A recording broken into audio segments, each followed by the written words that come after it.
Greetings and salutations, friends, and welcome back. Tonight, we're going to be continuing a series that we began on experiencers. Many people have asked me to interview more experiencers or to bring more as guests. But that gets to be tricky because many so called experiencers have not much other than their stories. Um, so I did begin to look for people that have a little more meat on the bones, as I like to say, than just a story. I first heard about our guest tonight in the New York Post because he is a firefighter.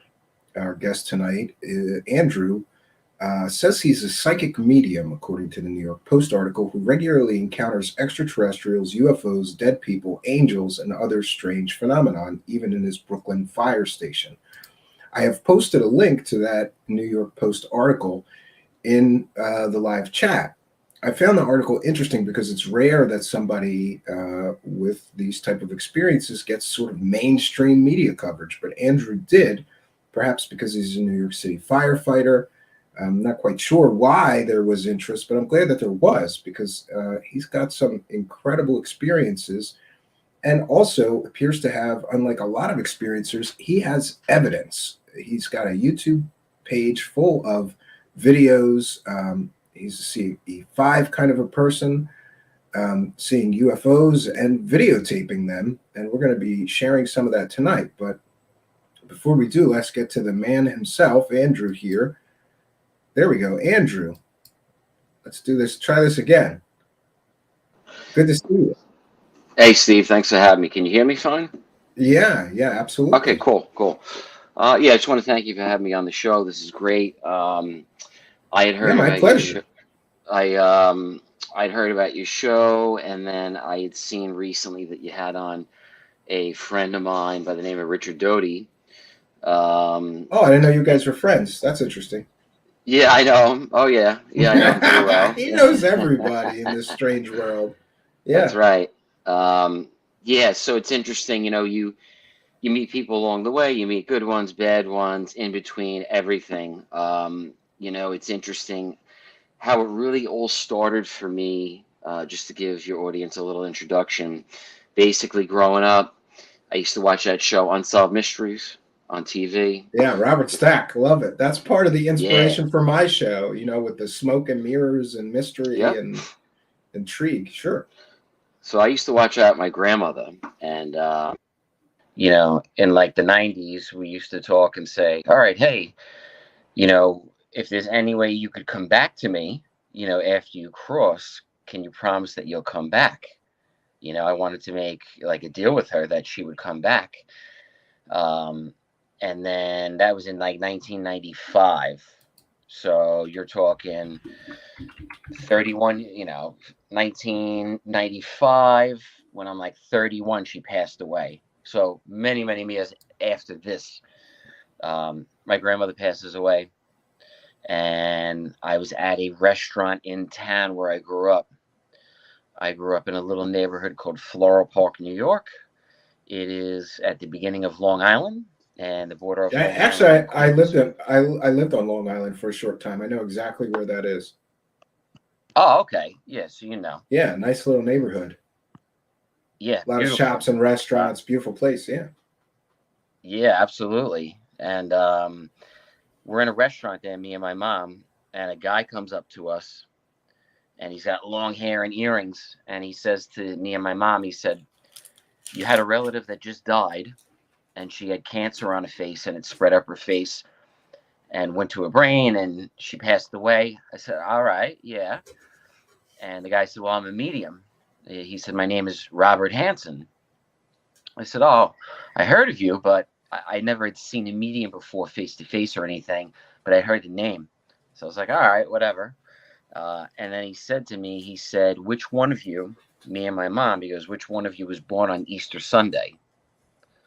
And my mother was born on Easter Sunday in the Oh, that's strange. 1950s. It's rare that they get hits that good. So that was pretty Yeah. clear. That was pretty clear, pretty direct. I said, all right, and we're on to somewhere. And then he said to me, he said, "You have a relative that died very young, and she was buried in her christening dress, and her name was Emma or Emily, an EM sounding name." So at the time, I said, "No, that doesn't make any sense. I don't know what that is, but it's possible, but I just don't recall." So after we met this guy, I go back to my mom's house. We walk in the living room. She points on the wall in her living room, and there's a painting of a little girl in a christening dress, a little tiny girl. And I said, "Mom, who is that?" And she goes, "Oh, that's Aunt Emma. But she died over 100 years ago." Wow, that's bizarre. Yeah. I said, "Well, I've never heard that story. I thought that was you." She goes, "No, no, no. I looked like her." So the picture was just passed down through generations and given to my mom because it kind of reminded people of my mom. But it wasn't my mom. It was just a relative, a distant one who nobody had met. You know, she died over 100 years ago. So anyone that was alive, no one even actually met her. So I said, "All right, this guy either came into my mom's house or knows Yeah, something about me." at least you had a good experience. I've only come across a lot of people that I wouldn't trust, you know, that are much more vague. It's rare that I hear somebody is that specific with the information that they're sharing with people. But actually, the name is familiar, and I just checked my files. The name is familiar because that guy is on my list of mediums to look into. He's been banging around for a while in New York. Oh, yeah, 20 And plus years. yeah, he's very popular and he's very busy. In other words, he's very Yes. booked. He's very, very booked. And usually, how you Oh, tell yeah. how good one of these people is, whether you believe they have superpowers or not, is how busy they are. If they're not very busy, they're not very good. But the good ones are usually very busy. He's a very busy guy, from what I have looked into. So that's Yeah. interesting, you know. He's on my And I, list. Yeah. yeah, well, I have to tell you, what I really liked too was when you meet him, he encourages you to bring a recording device to record what happened. So I have every session I've ever met with him, or I'll get into with it. I eventually trained with him. I recorded everything. That way people could listen to it and go, "Oh, that's bullshit," or "the guy's fishing," or "you hear this or that." And there's just none of that with this guy. I didn't get any of that. Um, 2 years after I met him, in between that 2 years from when I met him till 2 years later, I did not research him. I did not look him up. I didn't go track him down. I wasn't on social media, nothing. So 2 years later, I went through a separation, and I was living in Long Beach, Long Island, and my house was underwater from Hurricane Sandy. So I went through a pretty shit time. So I tracked him down. And I said, "Oh, maybe this guy could help me out or tell me something." I don't know, man. I was pretty desperate, you know. I was just going through a horrible time in life. And I tracked him down. He let me record it. And at the end of the reading, you know, he was spot on, told me things that I hadn't heard before. I recorded the whole thing. At the end of the reading, he said, "I have a firefighter that's coming through." He said, and he was on top of a ladder that was fully extended, like a cherry picker. And he fell, hit the ground, and died. And in my mind, I was a firefighter, New York City firefighter. So I'm thinking, well, I don't personally know anyone that happened to, like, no one I was friends with, but I know a story about a guy that happened to. There was a guy, Danny Pujak. That's how he died. So Robert said to me, he goes, "The name is a Poo, so Poo, Poo." I said, "Pujak?" He goes, "Yeah." I said, "Well, I don't know the guy, so I don't know what that means for me. I don't know his family, nothing." He said, "But like anything, when you get read, take a note, put that to the side. Don't forget about it. Just keep it to the side, because maybe in the future, or maybe further in the reading, something will make sense and put this together Yeah, for I you." have seen So in my study of psychics and especially mediums, a lot of them say that, and I'm not sure why that is, but I do know that a lot of people will later connect the dots, whether they're genuine psychic readings or you know mediumship, speaking to dead people, or it's cold reading. In either case, people will connect the dots later. They will go, oh, that's what he meant. It's quite common Exactly. with psychics and mediums. Yeah.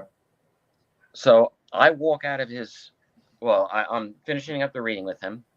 At the end of the reading, he says to me, he goes, but Andrew, he goes, you have this gift. I said, what gift? He goes, you have this ability. I said, what do you mean? Like psychic? He goes, yeah. I said, nah, man. I said, I'm a New York City firefighter. I'm not a psychic. I said, that's crazy. I said, I'm into the stuff. It's interesting. I said, but I can't do what Yeah, you do. yeah. It's Like, out of nowhere, right? Yeah. yeah, at this point, I'm like 32 years old or something. I'm like, nah, man, that can't be in my path in life. Like, I'm a fireman, that's it. So he's like, listen, he goes, I can show you how to interpret the messages that are around us. He goes, I'm not going to make you psychic. No one can make you psychic, but I can help you interpret the signs that are around us. And I know they're communicating with you. I said, all right, I'll give it a shot, right? What do I have to lose? I said, how do I do this? He said, every Saturday, I train people for 3 hours and it's $20. So 3 hours of training for $20 from a legit medium, you can't find that anywhere. That's unbelievable. Yeah, So you can't get anything from a psychic or a medium for $20. I for know. $20, Yeah. yeah, for Well, 3 hours. So maybe some of those boardwalk tarot card readers will do a quick reading for exactly. $20, but that's So it. I, Yeah. I figured, all right, you know what? Let me give it a shot. So I leave his office. I go out to a restaurant. I had a date with a girl. I go into the restaurant, right? Right after I left his office, I sit down and I'm talking to the girl. She goes, oh, what'd you do today? I said, oh, I just went to see some medium, Robert Hansen. And he told me something crazy. Like at the end of the reading, he said that Danny Kujak was coming through to me. I said, I know the name. I go, but I don't know the guy. The Mm-hmm. girl dropped her glass and she goes, Andrew, that was my best friend. Oh, that's a little crazy. Yeah. I never met this girl. I didn't know the girl prior, didn't know anything about her. Just met her on like Match.com or some shit. I go, whoa, that's pretty interesting that all happened like that. So I said, all right, but I'm still not convinced, still not over the top yet at this point. So I go on a Saturday. I start training with the guy. I start sitting with people that I've never met. You'd sit down, knee to knee. This is pre-COVID, obviously, way before COVID, 10 years ago. Yeah, you're not sitting with anybody anymore, but yeah. Of course. So you sit knee to knee, and he said, just look at the person and say what you're seeing. And I'd never done this before, so I'm like, all right. And I would sit with people, and I just look literally like in a meditative state. I'd meditate for a few minutes, 5 minutes, and then I would start to see like black and white images. So, for example, I would see a car driving down the block backwards and it hits a tree and someone gets ejected out of the car. Like I would describe exactly what I'm seeing. So I'm just telling people this. People are saying, yeah, you're accurate. You're accurate. So at first I'm like, they're just telling me this shit. They just, it's all nonsense. I don't buy any of it. No Yeah, way, I no mean, way. I could imagine, $20 is cheap, but if you have 25 students in a few hours, that's a good chunk of money. So Yeah. part of me would be suspect like that the guy tells everybody that they're psychic and then he signs them up for the class but I haven't looked into him thoroughly enough to make a judgment. So for now I'll let my skeptic side go. Yeah, Yeah. Well, and it's funny because Andrew is very open to being grilled or anything, and a lot of people with so-called psychic abilities won't come here, or so hey, I'm going to ask the live chat because a few people here are very skeptical as well. At least let's be of course. kind and respectful, because Andrew's got balls and he's here. He'll answer questions. He'll talk about his experiences. And I'm impressed by that because, usually to me, the ones that have something to hide run away from a show like this. They don't want to engage or be tested or, yeah. So you start taking these psychic. I didn't mean to interrupt you. I'm sorry. You start taking these No, it's okay. sort of classes in how to be a psychic or a medium, and you start having experiences. And do you start believing this guy's right? I can see things and I have some sort of abilities here. what really nailed it for me, like that moment when I finally had that moment where I said, okay, something is going on, like, okay, this can't be a coincidence. I had met somebody at his class, and outside of class, I wanted to get more training. Now, we would read each other in class, and then when I'm not in class, I would go to work, go to the firehouse, work my 24-hour shifts. I was an electrician for over 20 years on the side. Played ice hockey with the guys, football, basketball, everything. So I was You got a interactive, busy doing life. stuff. Yeah. And then, yeah, and then like this was just a thing though that was cool. And I wasn't charging anyone, nothing, none of that bullshit. I was just sitting with people, training, like trying to develop this as best as I could. And I started to see that it was having an effect on people that was positive, like what happened for me when I got read. And when I was reading people, it was having that same effect on them. So I said, I'm going to keep doing this. I don't, I'm not in it to eventually get it and get money and all that. None of that bullshit. For me, I know what, Well, I you know know what it, what? To me, that was another indicator. I did do a little bit of initial checking on you to see if you had a website selling this, or and to me, somebody that's not trying to directly cash in with it is a lot more credible to me. So I'm glad that you do that, because to many people that means you're not cashing in. You're not looking for a television show, right? Or giving readings for $150 a pop all day long, like some of these people do. nah, You know. nah, nah. That's one thing that turned me off. Like I started doing this, started developing this, and then you meet people who say, "Oh, you got to do this professionally, man. You got it. I mean, you could make 500 a reading, whatever these mediums charge." And I said, I have the greatest job in the world. I'm a firefighter. I make plenty of money being a fireman. I love that. I said, I'm not in the psychic stuff for that. I just love doing it. I don't care about that. It was just an amazing exchange and experience that I was having with people. And I sat with somebody once. I met somebody at the group at like the psychic development class. And outside, after the group training, I said, hey, let's get together one night and like, let's train. Like, I don't know, read me for an hour. I'll read you for an hour, and then we'll go have coffee or whatever, just to try to develop this and see what we can do.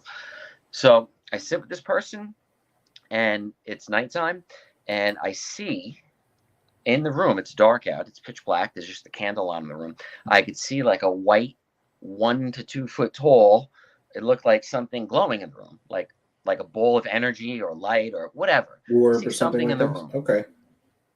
So I don't know exactly what it was. I just saw something there. Maybe could be a reflection from a light outside. I don't know. Just something is in the room. But I keep reading the person, and I'm saying, I see a holiday weekend, like a 4th of July or Memorial Day weekend. I'm seeing people gathered, by like the water, and I'm seeing a boat, and I'm seeing a missing child, and the name begins with a V. That's what I'm seeing. Well, the girl I'm reading, she says, yeah. She goes, my best friend had a daughter whose name began with a V. It was either Victoria or Vanessa, whatever it was. I don't remember off the top of my head. She goes, and on a holiday weekend, she was on a boat. The boat flipped. They thought the girl was missing. She wasn't. They found her, but she was deceased. Now, Oh, that's a shame. I said, I'm seeing a man with like an Avengers costume on, like the big A on his head, like a Captain America type thing. And I'm also seeing a little girl with a pink shirt with like a white heart on it. So does that mean anything to you? And the person in the reading goes, nah, I don't know what that means. So after the reading, she goes, Andrew, they made a memorial page for this girl. So I said, all right, cool. Let's check it out. So we're going through the memorial page. Bang.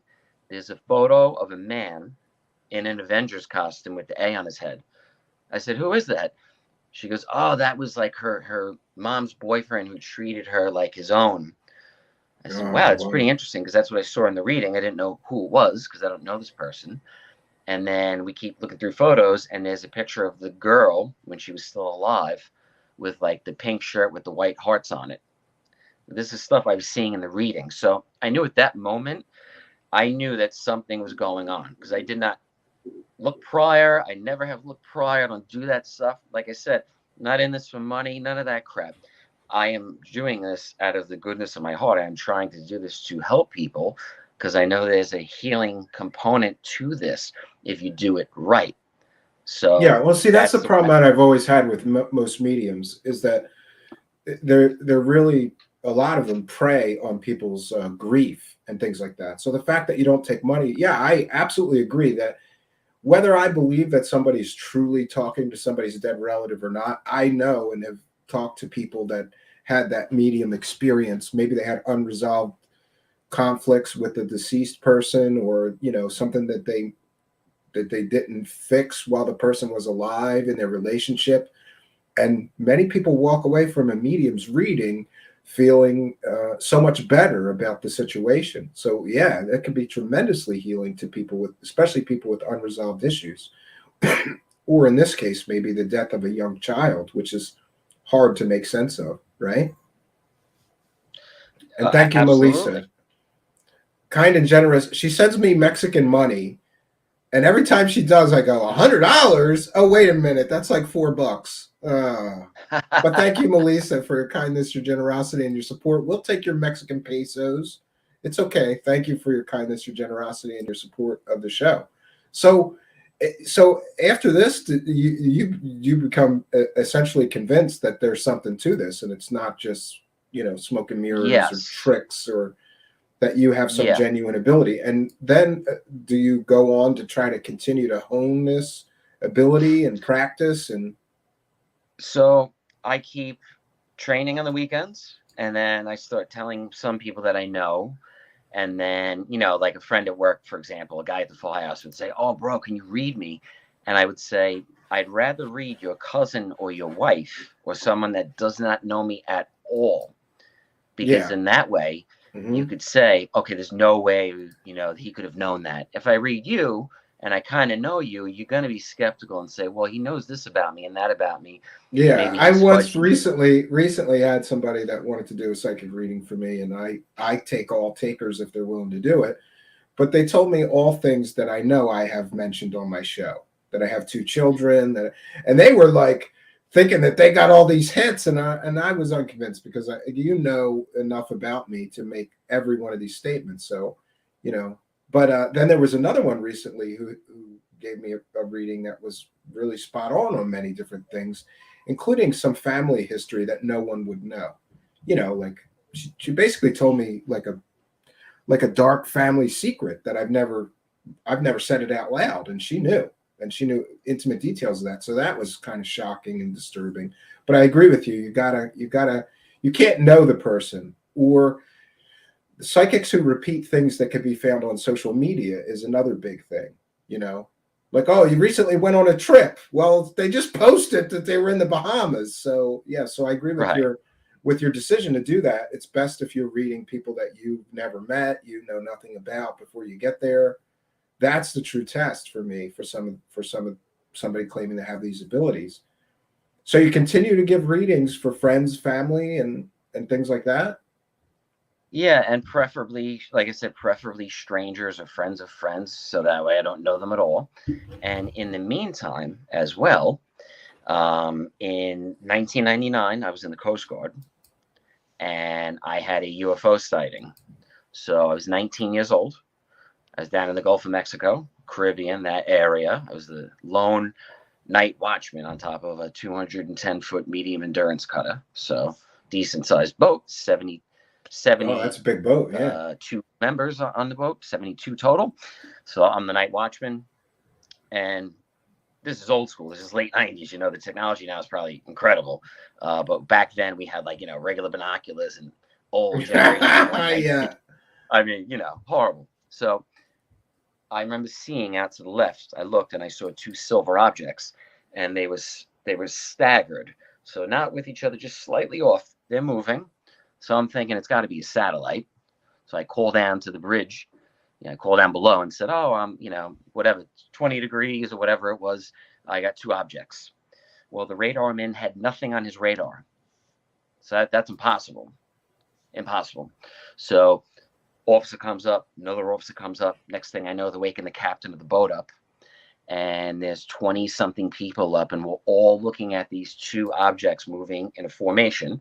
They looked like they were going together, like a little stagger, but they just kept moving. And then maybe 10, 15 minutes later, it's hard to tell the time. It happened so fast, yet it was so slow. It was weird. The objects eventually came together, and when they came together, they merged as one, and then they vanished. No trail, no trace, no direction. They touched. It's like they literally formed into one piece and then gone, completely gone. Well, that's So interesting. I was a 19-year-old kid. I was like, what the fuck is that? It's crazy. And, I had senior officers come up 20 plus years in the military, and they were like, holy shit. But we all saw it, no doubt about it. We all saw something strange we couldn't describe. The next day, no one mentioned a word about it. I was never debriefed. I was never told don't talk about it. That's why I am talking about it. So one thing to keep in mind too, I know you get a lot of guests on, when people talk about things, if you were told to not talk about something, you're not talking about it. There's no way. Yeah. No way. So these big shots out there, ex-military, government, blah, blah, blah. I seen this, I seen that, I have a clearance. If you broke that clearance, that person wouldn't be here. They'd be gone. They'd be in the brig forever, or they'd vanish. Well, that's not. I love these guys that are telling everybody they have top secret information, but they never get arrested. I mean, that's the perfect indicator for why they don't have anything. Because look what happened. These people. A few years ago, the term whistleblower invaded the UFO space, and everybody was suddenly a whistleblower. And the truth is that whistleblowers have consequences. Snowden has consequences. Julian Assange has huge consequences. These people running around telling UFO stories, they never have any consequences. So that's, to me, that's the perfect evidence that they don't have top secret nothing. It's just it's UFO-tainment.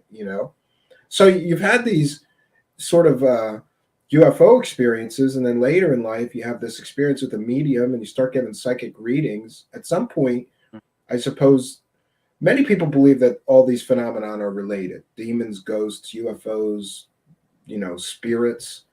At some point, do you kind of bring all those together because you're having a lot of different experiences, right? So how does that work to bring this stuff all into some form of semblance of sense for you? Because your story is interesting, because I can imagine, a bunch of like macho firefighters hearing about you, like talking to aliens and dead people and giving psychic readings and busting your balls all week. And then on the weekend, you're trying real hard to develop this talent. It's pretty interesting. Yeah. Everyone has their own thing in the firehouse. Some guys are into sports or carpentry or whatever. Like, I didn't miss out on anything. I did everything with the guys. I was always part of everything. I wasn't the weirdo in the corner that vanished from, I was always right in the middle. So like that's rap. They took a green alien blow-up doll and they wrapped it around my locker. I don't care. Yeah, they bust balls. I'm sure they bust your balls. Hey, everybody, Andrew's going to tell us our future. Come on over here. So with that accent, I get it, because I haven't felt. The longer I'm away from Philadelphia, though, it's fading. But I have a big, thick Philly accent, so you New Yorkers are worse than us, though. Well, they and that's how they love you and accept you when they're breaking your chops. That's a good thing. When they stop breaking your chops. Well, that's what I always tell men, is like, it's a sign of affection between men. If they bust your balls, it means that they like you.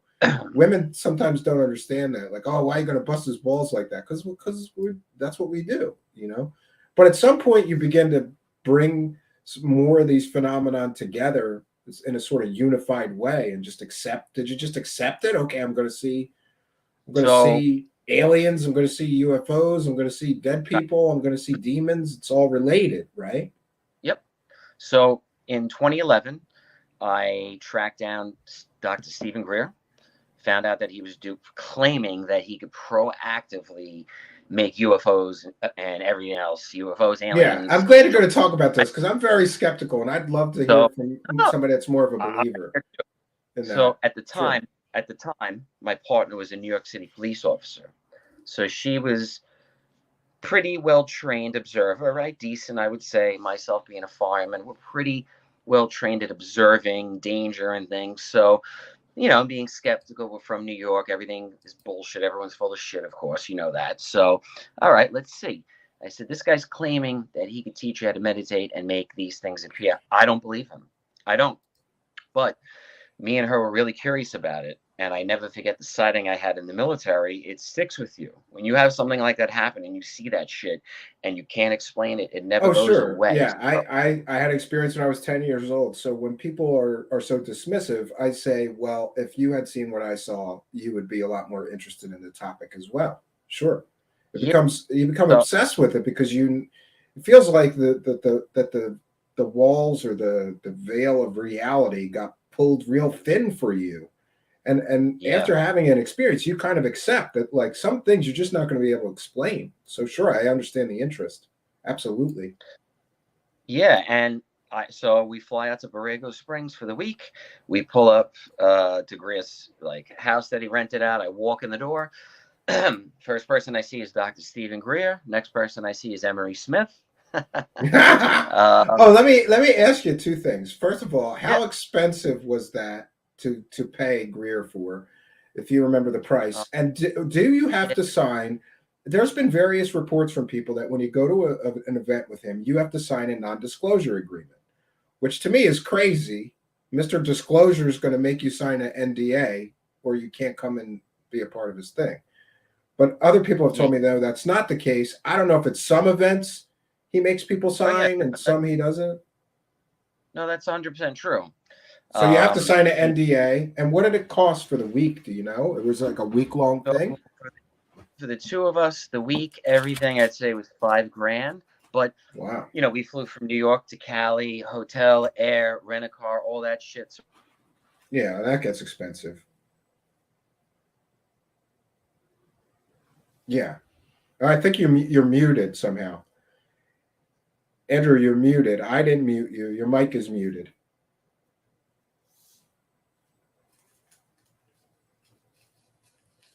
Maybe you smacked your mic or something?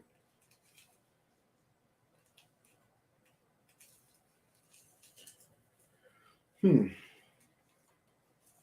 I apologize. We're having some technical difficulties here.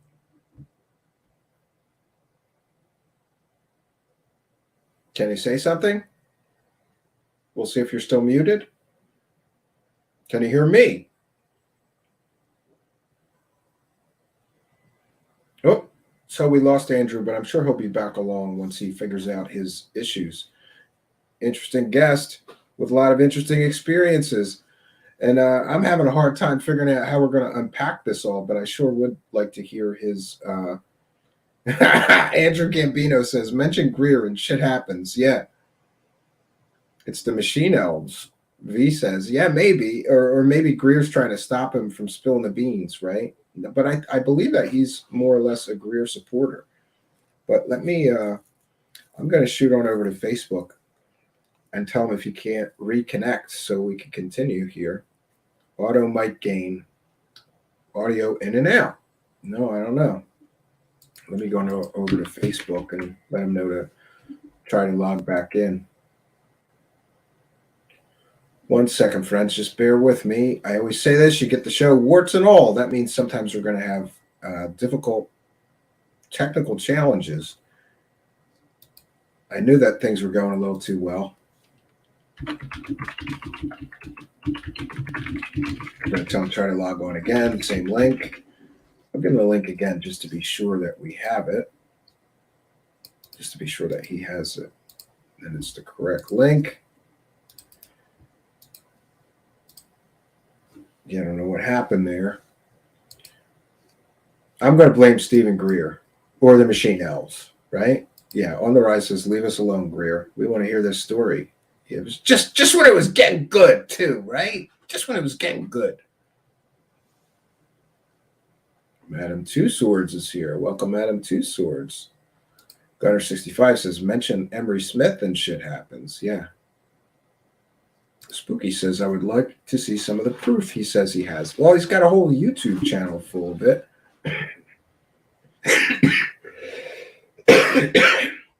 Well, I think now I can hear you. Awesome. There we go. Yeah, so that's Stephen Greer in the deep state trying to stop you from telling your story. I'm convinced. Good luck. Okay, so we left off. You go to this event with Greer, and then you got to sign an NDA, which, okay. So yeah, he basically, honestly, you sign this document that states basically if you get killed or abducted, that he's not responsible. I'm serious. That's what it says. Like, okay, but isn't it also that people like they collect cell phones and nobody's allowed to film it? What's going on and what's happening? No? Okay. Well, I heard not at all varying reports. At least not when I went in 2011. So you go there. Oh well, this is a while ago. Yeah. Maybe now. I have no idea. But back then, no. You just went and you go there. You sit outside at night under the stars. He teaches you the CE5 protocols. Meditate. The first night there, nothing happened. Nothing. Zero. I get back to my hotel room at about 2 a.m. I wake up. I see a green light in the room, like a flash on a camera. And I get up. I go over to it. It's gone. And I woke my partner up. I said, "Do you see that?" She goes, "Yeah." And then I'm like, "But it's gone now." Shit. I go sit back down in the bed. Boom, the thing reappears. Then it moves a couple feet up. So we just sat there, let the thing stay.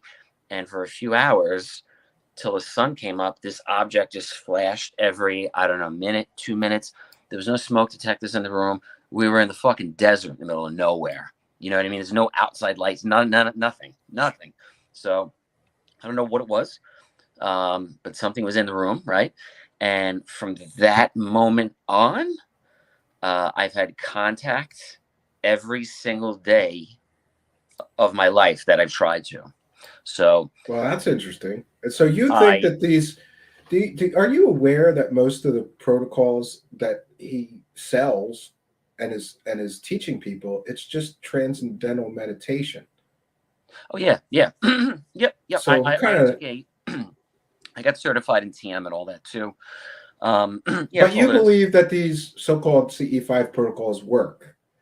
But do you believe that anybody can do it, or maybe just some people that have a gift can do it and others can't? Because I hear from a lot of people that bought the app and they go, "Nothing happened. I tried it for weeks and I never saw anything." And so yeah, I can tell you this. So we'll get into this in a little bit, but I use the CE5 app that Greer has, and I'll use it with my 14 and 13-year-old kids. So they're able to do it. My wife does it. Doesn't matter. People I've met, anyone can do this. I just think, like anything, it's not for everyone. So some people have an expectation that the mothership's going to come and land right in the yard. Let me tell you, if that happened, I'd be the first one to probably shit my pants. So I don't know if that's going to happen right away, but slowly, maybe as you develop your abilities, maybe over time, maybe you think maybe it'll start to, you'll get more and more contact over time, but maybe not right away as you expect. But yeah, anyone can use this shit. You don't have to go spend $5,000 and spend a week with Greer. When I came back from Greer, I met a. Well, I have to admire that as a commitment. I mean, if you're that interested, that's a big commitment. Dropping $5,000 so that you could learn this so-called CE5. Well, I knew this. I tell you, Steve, it's like anything. I know with learning a system, whether it's being a new person in the firehouse or you're a new electrician, you probably want to stick with somebody that has 20 years experience in the field. You don't want to go with somebody that's been doing it for 2 months. You know what I mean? So with this thing, claiming he could contact ETs, I wanted to go to the source as much as I could, the person that claimed, and what really attracted me was he had all these ex-military people. Being ex-military, I said, well, all right, if he's got all these ex-military guys, I want to meet these people. And I did. Usually ex-military are sort of no-nonsense guys. They're not usually, going to take a bunch of horseshit. Usually. Yeah, my dad was ex-military. He was hardcore. But he was more of the skeptic, like that's all horse shit, Steve. You know, as those guys tend to run skeptical. You know. Yeah. Well, like I said, Emery Smith was there, who I'm sure you know very well. Um, Not a when I fan, but when I yeah. met him, when I met Emery in 2011, he was one of the people showing us how to do the protocols. He was very nice. He was friendly. And then a guy showed up, an actor you probably know of, Thomas Jane from Hmm. Punisher. Hmm. Thomas Jane showed up and spent the week with us doing CE5 with Greer. So that was really cool. He was a great guy. He was totally cool, man. We talked a lot. He was a cool dude. He had some wild experiences with ETs. He had a download experience, a So you craft never land. know. You never know who's deep into this stuff until you Yeah, man, let ask. me tell you. Yes. Yeah, Oh, yeah. the Let me tell you, I met Punisher's some hanging out with people. aliens. Makes sense, you know. I met some people that would blow you away that you'd never expect. That will never talk about it. Oh, don't ever tell anyone. Keep this between us. I respect that. No problem. Thomas Jane, he had a craft land, and they were showing all sorts of hieroglyphic images to him, communicating with him telepathically. He had all sorts of crazy interactions, and then he tracked down Greer to help make sense of this shit. And Greer said, "Hey, come spend the week with us." And then, being from New York, being a firefighter, he didn't talk to anybody in the group except me and my partner, who was a cop. He just said, I trust you guys, for whatever reason. And we talked and exchanged things. So there's people out there you'd never expect that have had weird experiences. So it never stopped. I got back from New York, from Cali, and then I met a local CE5 contact group near Albany, New York. And once a month, we get together, sit, meditate, and I have had since 2011 when I met Greer, I've had dozens of contact experiences with my CE5 team near Albany. Well, that's interesting. And how do you see the relationship though between the UFO side of things and aliens and all this other stuff that you're experiencing, like ghosts and demons and things like that? Well, the medium that trained me or helped, no one, like I said, no one made me psychic, but the guy that helped me decipher all this shit and help me, you got to have a guide. You got to have somebody help you with this stuff. If you try to go on Google or try to research it yourself, you lose your mind. So the people that helped me along the Yeah. way, people that have helped me along the way, the one Or medium the said or to the me, information is contradictory. yes, Like for a while I got interested in remote viewing. So I said, there's got to be some books on how to develop this. So I got 10 books, and 10 books said 10 different methods. That's a lot of contradictory information. It depends on who you ask. In other words, how to develop. There is books on how to develop your psychic intuition or how to remote view, but a lot of the information is completely contradictory, and I always found a problem with that because how are you supposed to know which way to go? You know, yeah, unless you and got lucky and found a good teacher. In your case, yeah, and the guy that taught me, the medium that taught me, he said, Andrew, stay away from the UFO stuff. I said, why? He goes, because most of it's bullshit. He goes, and you're going to get a lot of nut jobs out there. He goes, be real careful who you associate with because most of those people are not well and they're using ufology and UFOs as a cult or a religion, and they're not doing the work on themselves. They think that the ETs are going to bring them happiness or this or that. He goes, you got to do the work spiritually on yourself.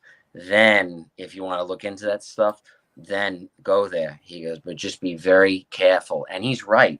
yeah, He's right. there's a lot People of like nutters, I've met. yeah, and Woo! con Whoa! artists and cult Whoa!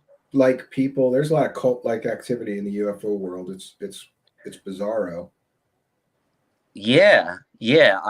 What put this together for me was everything. Um, I was on the phone with my friend who's a PhD. This lady, Marilyn Gawak, Gewacke. She's the leader of my Northeast CE5 group in East Nassau, New York, near Albany. Um, she's the leader of the group there. Been running it for 12 years now. I was on the phone with her on New Year's Eve a couple years ago, and I said, Marilyn, I miss my dog. He's been dead for years, 5 years, whatever. I said, I wish I could just see him right now.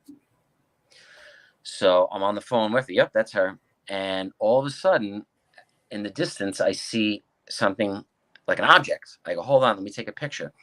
I start taking photos, and there's a craft. And when I took the photos, I brought them back. When I looked at the photos, I could see, and people can see, like a gray head with black eyes, like something that would look like what you'd say a gray would be. And it was holding my dog. My dog's dead. It's not my actual dog, but it looked like it was holding something that resembled my dog. The thing was looking back at me. So for me, it pieced all of this together, that our loved ones, pets, humans, whatever, all of them are together with these ETs. They're all coming through together. And the UFOs themselves are actually windows. They're windows between here and there.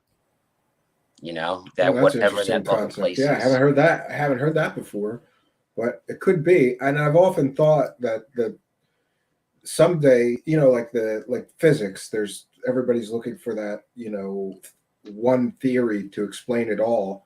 Someday maybe somebody will come up with the one theory that will explain all of this paranormal phenomenon, because it seems to me to be very related sometimes, and a lot of people believe that. So windows to elsewhere, that's a good way to put it. Yeah, and I'll tell you this too. So I started speaking about this stuff. I got a little more public. I looked on social media, tried to find other people that were experiencing this just to get info. And a guy interviewed me. This guy, Michael Harrell, interviewed me in like 2017. And as he's interviewing me, he's like, Andrew, wait, you're turning blue. I said, what? He goes, something's wrong. You're turning blue. I said, what are you talking about? So I turn the computer around and I look and I'm like, oh shit. My skin was not turning blue, but something was going on, that the color of me was changing to blue. So like, That would make for an odd interview for me if the guest just yes. suddenly started turning blue. Yeah. So he goes, hey, roll into this, man. Just keep going with it. And as I was talking about the phenomena, life after death, I just kept changing color. So I went out after and bought another computer, thinking computer's got to be fucking shot. It was a brand new Apple anyway. I did another interview with someone else. Same thing happened. So Mary Rodwell, she saw this interview. Somebody sent it to her. And she's in Australia. You're familiar with her, right? Mary Yeah, Rodwell. I've definitely heard of her. Yeah, and I saw there was some documentary like My Mom Talks to Aliens, and I saw that on I guess Yeah. Netflix or Amazon Prime or something like that. She's well known in the UFO community, experiencer, and talks to Yeah. aliens, right? Yeah. So she said to me, she goes, Andrew, I'd like to do, a regression on you. I said, all right. Well, I never had one before, but we'll give it a shot. So she did the regression. This is through a computer, of course, because she's in Australia. I'm in America. And she said, Andrew, during the whole session, she goes, you started changing color again. I said, all right, well, okay, what do I do with this, though? Great, I'm changing color. What does this mean? She goes, you need to find a geneticist or an immunologist. I said, why? She goes, I think that something is going on with your DNA. So I tracked down Dr. Gary Nolan from Stanford Research Institute in California.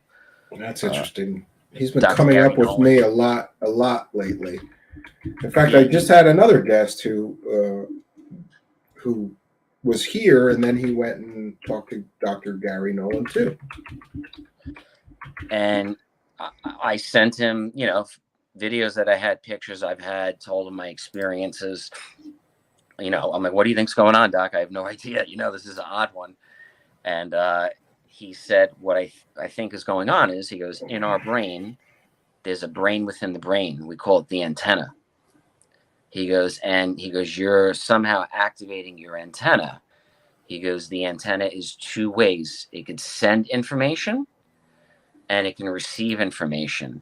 He goes, so I think that you're sending out a signal, which is why these objects are appearing, and that your antenna literally is causing some sort of electrical interference. I know that a lot of times during UFO events, people will talk about, the power going out or the batteries draining or all sorts of weird stuff happening electronically. He felt that that was because of us, the person actually were emitting a frequency and would change that frequency, and that's affecting the electronics around us. He said to me, I said, how do I handle this though? Like, what do I do, man? This is out there. And he goes, hey, man, you're experiencing something incredible. It's a gift. It's unique. If people have a problem with it, too fucking bad. He goes, just be yourself and go on, which you're going to love this. So, of course, he didn't have the guts to track me down, but Richard Dolan ended up doing a video about me. So, oh, that's interesting. He doesn't contact me. I'll send you a little something here. You'll love this. Yeah, and people are asking to see the if you have the picture. I think you mentioned that you had a photo of this alien dog or something like that. Yeah, I'll get that. Yeah, and we do have Andrew's YouTube page, which has a great number of UFO videos, and I've previewed some of them. It looks pretty interesting stuff to me. But at the same time, some of it is lights in the sky, so it's hard to, make a determination of what it actually is. So I just sent you something in your messenger if you want to post that. Sure. So basically, typical Richard Dolan or any other ufologist. He doesn't reach out to me. He doesn't talk to me. Doesn't ask for a comment. Nothing. Just makes some video. Basically, if you read there what he wrote. Tracy shot me in our yard this morning after we started discussing the case of Andrew Radziewicz. Our friend Desta, who is the assistant to Grant Cameron, recently had a Skype conversation with this person who is one of a current batch of people claiming to be an extraterrestrial or to be communicating with extraterrestrials, right? Did he misquote you there, or? Well, I've never said to anyone that I'm extraterrestrial or anything to that extent. What I've always said was, and I still say, is if you want to see this phenomena, come find me. We'll sit outside and I'll just show you. That's the easiest way. Well, hey, Andrew, you're not real far away from my cabin in the Poconos, so you got an open invitation, and I got a I'm place for guests to stay any weekend they want to. So you have your own little kitchen and bathroom and privacy. There's like a camping trailer next to the cabin, and it's a huge high elevation. We see stuff there all the time, but most of it, I would say, is satellites, because we're at such a high elevation in the mountains. You could see things with the naked eye you never would normally see, like the International Space Station. But you got an open invitation with me anytime you want to, as long as you know you're going to get grilled and everything filmed. Yeah, of course. A cheap vacation or free vacation. And not surprisingly, Richard Dolan gets the facts wrong to hype up a story to sell. And right? Well, the best part about this is he posted that with a video, put it up for however long, and then he took it down like a typical coward. So, he puts that information out there, whatever he said and whatever he did, and his tribe followed him and they loved it and everything. And like I said, I reached out to him. I said, hey, why don't... Oh, and he's calling you a fake. He's trashing you too. He's calling you a faker, right? This is from his members only. Fakers in our field. So Yep. This from the guy, just so you know, we caught him interviewing a dead man to sell a story about aliens. He interviewed a guy 4 years after he died. And everybody keeps asking me how he did that. And I keep saying, it's not up to me to explain how he did it. Here's the information that the guy died 4 years before he interviewed him. He's got to tell everybody how he interviewed a dead man. I don't know how he did it. Was that an actor pretending to be the dead man? I don't know. We just don't know. So interesting that he calls you a faker as he's interviewing dead people to sell stories. Yeah, and I reached out to him and, I said, hey, if you'd like to talk like adults, let's have, let's do a little something like an interview or whatever, a debate, whatever you want. Yeah, You're he's more not than far from you. welcome. I think he's in Albany or something like that, or Yeah, Rochester, I maybe. said, any night you want to come by, my contact team, we meet once a month. You want to come by and see how fake it is, come by and we'll show you. No problem. And, crickets, I heard nothing, typical. There's many, many researchers out there like that. But, you know, I noticed that I was getting the attention of the right people, and I started to steer away from the ufology people. At first you think that you need acceptance from people in ufology, so that, all right, wow, if they accept me, this must be really going on. Whereas if now I know my story, I know what I've experienced. Doesn't matter who likes it, who doesn't. I've seen this enough with enough people all over the world.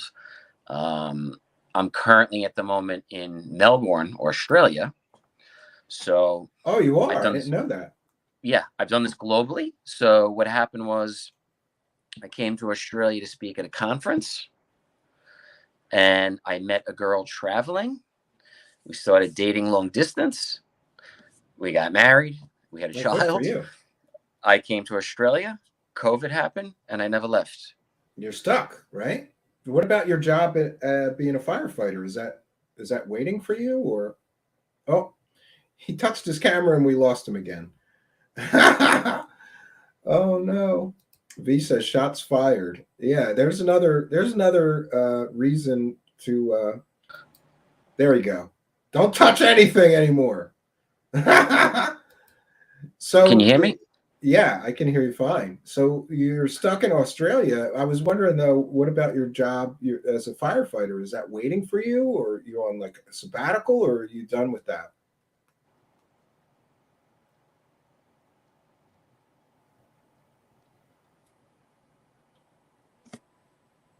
Can you hear me? Yeah, I'm not sure if you can hear me now. Like I said, friends, warts and all. Yeah, we'll see if he can't come back. Yes, apparently now he is in Australia. There, Gunner 65.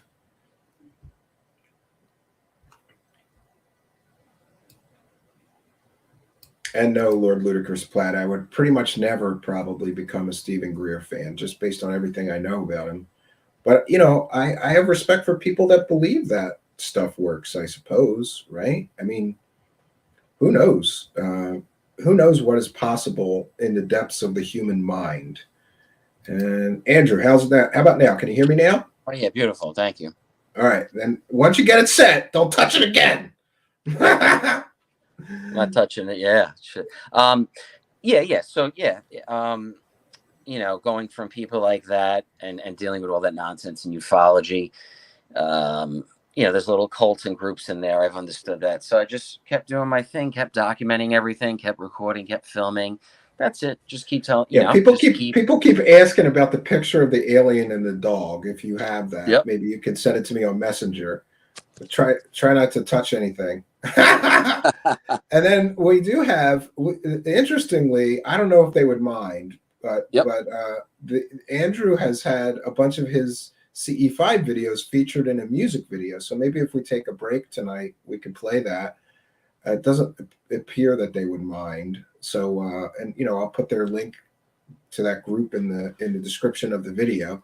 So Andrew's going to try to locate that, and in the meantime, we do have Andrew's YouTube channel, which is just his name, and we'll put a link to that. I'm going to put a link to that in the live chat right now, so that anybody can follow along, or you can visit his channel. Go over and subscribe if you're interested in him and his interesting experiences. I'm going to put it right in the live chat, so anybody can follow him or subscribe on YouTube.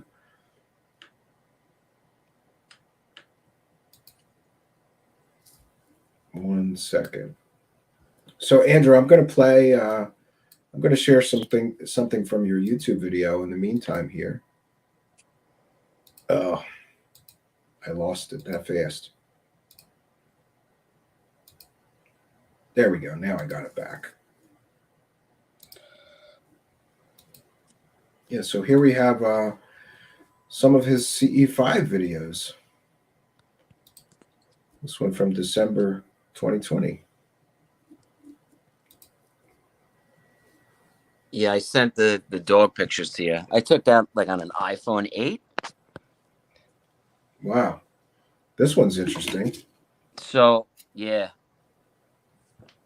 So, of course, when I take pictures of UFOs or ETs or whatever they are, the light beings, a lot of the time they're vibrating, like they're pulsating energy. So when the photo is taken, it looks shaky because they're not taking the form of like a human. I at least haven't seen anything like that where it looks Yeah, like a human. this one at first I thought, well, it looks like that could be the moon, but it's moving too much.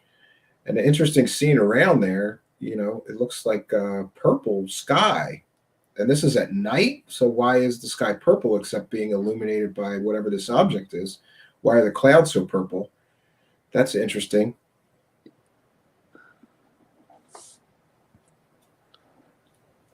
And here we have some other footage. Yeah, somebody edited this one for me. I sent them like, I don't know, an hour of footage. They just put all sorts of weird stuff together that they saw. Yeah, here appears to be some kind of an object right in the center of Yeah, the it's screen there. crazy. Look at it. It just, yeah.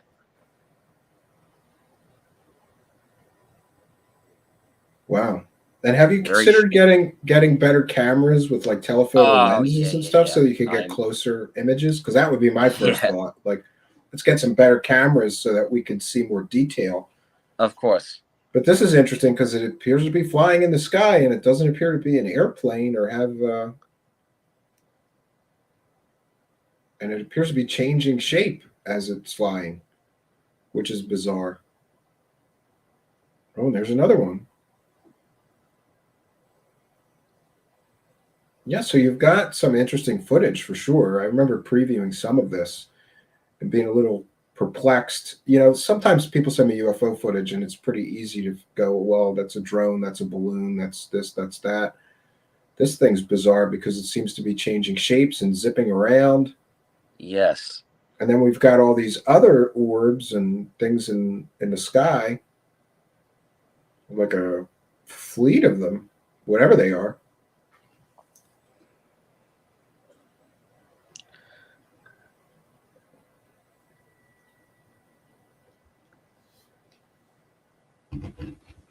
Well, definitely interesting footage. Let's see if we can find that picture that everybody's so intent on seeing. I had like 10 people in the live chat say, come Yeah, I just on. sent you the dog pics. Okay. Yeah, let's see if we can't get that. So that's when he was alive. Okay. And is there another picture? Yep, there's 4 more. And then there's a couple close-ups that I have, but that was in the distance. I saw something, and Yeah, as I that's close bizarre. up on it, as I got closer to the photo, to me, I was seeing a gray head with black eyes that was holding him. So right there, I don't know if you can see in the center of the screen. Yeah. Well, it's pretty blurry. Could be I know it's tough to see, of course, because it's vibrating energy. But I darkened it there just to give people a little bit of an idea. It was at that exact moment that I was saying his name that this exact situation happened, and boom, this thing appeared. So to me, it was like telepathy. It's very, very, very, very tough to capture these things on camera. Very tough. And this was taken with an iPhone. Obviously, if I had a better camera, who knows? But it was just quick, boom, boom, boom. But I had this one and other pictures I've had analyzed. I've had them sent to Stanford University because when I met Dr. Gary Nolan, he said to me, he said, I'd like to study you for the next 8 years. Oh, 8 years. Oh, okay. He's a very interesting guy, and it's very interesting to me. Is. He's poaching guests off of me, this Dr. Gary Nolan. I swear he watches my show and then he contacts interesting guests that I have and talks to them about whatever's going on with them. Their experience. At least 2 of my previous guests, he's contacted and wanted to study whatever their phenomenon was.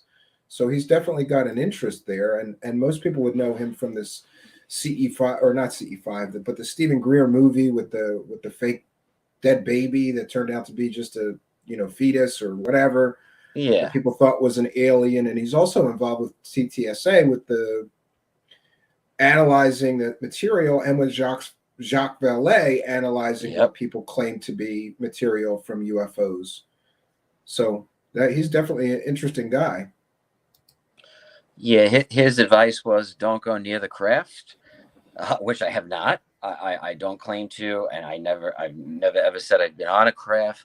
Nothing like that. As I've anything has gone closer to these objects, they've moved further away, which is interesting.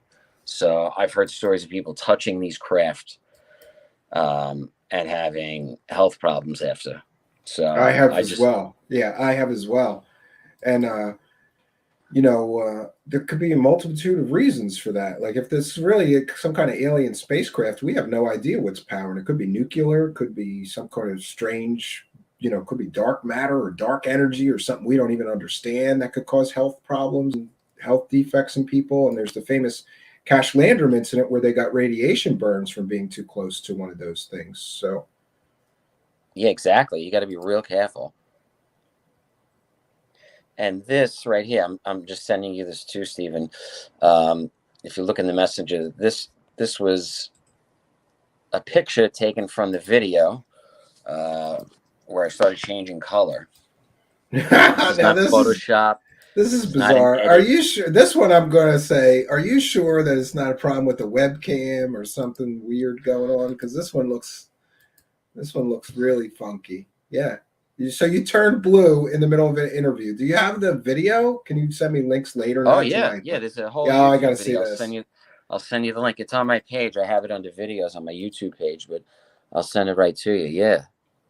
Yeah, let me see if I can't find that. So this is one of the reasons I was interested in talking to Andrew, because a lot of people, they have their experience and that's all they have is a story. But um, Andrew seems to have a little bit more than most people do. He's got all these CE5 UFO videos and some other strange experiences sort of documented. I Maybe just the sent the maybe the video. maybe the Blue Man Group wanted a new member or something. I don't know Yeah, what maybe. what that's about. Yeah, let me see here. Oh yeah. Do you know? Is there a timestamp? Because this is like an hour and a half. Do you know when you turn blue? Right away. Is right away. Okay. Well, you know what? I'm gonna let it play, and then we'll just continue the conversation while we do that. Yeah, on the rise. He turned blue in the interview. Oh, wait a minute. There we go. So this is the interview. Yeah, and somebody asked, "Are you still a firefighter? Are you being a firefighter in Australia or I am an embalmer. an embalmer? You're kidding me." Nope. I work in the funeral industry. I do everything from arranging, directing funerals to the body preparations, the mortician work, everything. Oh, I didn't. That's interesting. Did you go to school for that, or did you just fall Nope. into it? No, just came here and wanted to find something to do that was fun and different, and I wanted to do that. Yeah, I got a And friend. I got a friend that does that, and I grew up with him. And his father owns a funeral home, and he never wanted to be in the business, but then he lost his job, and his dad was like, "Well, just come and work for us," and he does that now, and he's very happy. You know, it's a strange business, but everybody needs a funeral home sometimes in your family. He oh took care of yeah, my mother when she died, and so that was cool. And he didn't go to school for it either. He just his dad and his brother did. So he does other things around the business, I suppose. yeah, Yeah, I don't see you turning blue yet, but yeah. I don't know exactly what point, but yeah, it's in there. And it goes for a while on and off. You'll see. Yeah. yeah, I'm gonna see if I can't preview it. It doesn't look very blue, but that's a strange thing to happen. And you said this happened twice? Oh yeah, yeah. Something's not right there. Oh yeah. There. It's gonna be right here. It's like something went haywire, and now you're blue. Oh, there he is. Yeah, look out. Interesting, strange thing to happen. Gunner65 says an embalmer in Australia. I'm pretty sure every country needs embalmers, Gunner65. Yep. And I'll tell you this, it's amazing. Pretty much every person I've met in the industry of the funeral industry, they all have had paranormal experiences. All. Well, yeah, I guess if you're around dead people all the Big time. time. Oh yeah, oh yeah. I've seen a few things in my time here, my short time here, but oh yeah. Yeah, so people are see everybody's a detective, so people are offering explanations. The LED light is dimming, turning him blue. Cheap cam. It's the camera. It's the lighting. We don't know, but it's a strange and interesting experience nonetheless. And yeah, Yeah, like I said, I bought a couple different a couple different computers, a couple different laptops. I think I changed them out like 2 or 3 times, and yeah, when I sent that to Dr. Gary Nolan, and his friend is Dr. Kit Green. I'm sure you know who that is, and Jacques Vallée and all them. And Gary Nolan called me and said, "How the fuck did you do that?" yeah, that's interesting. So if it's bullshit, I don't think I would have got by those guys. They have the best technology to look at anything they want and examine it in the world.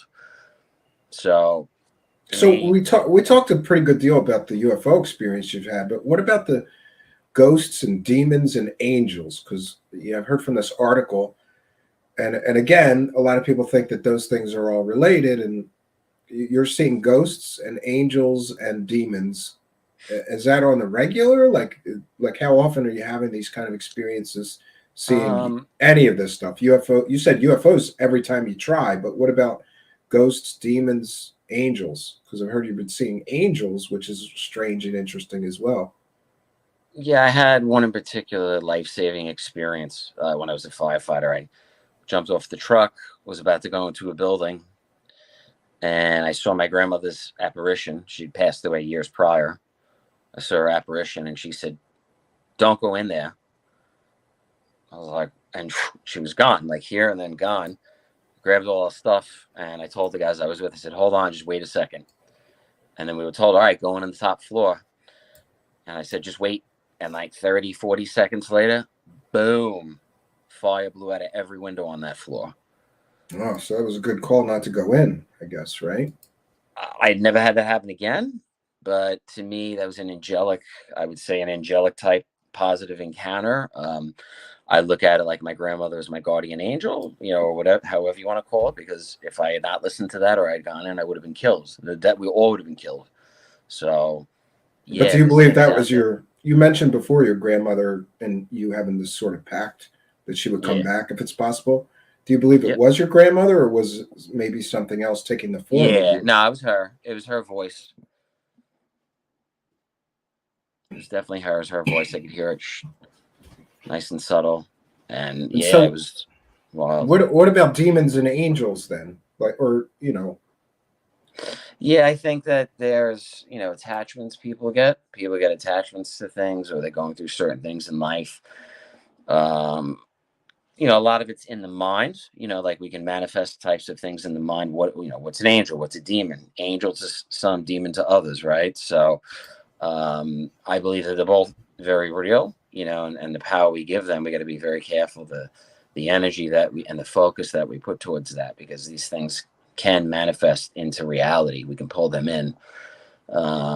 My experiences have been positive. I haven't had negative experiences, nothing like that, nothing bad or evil, nothing like that.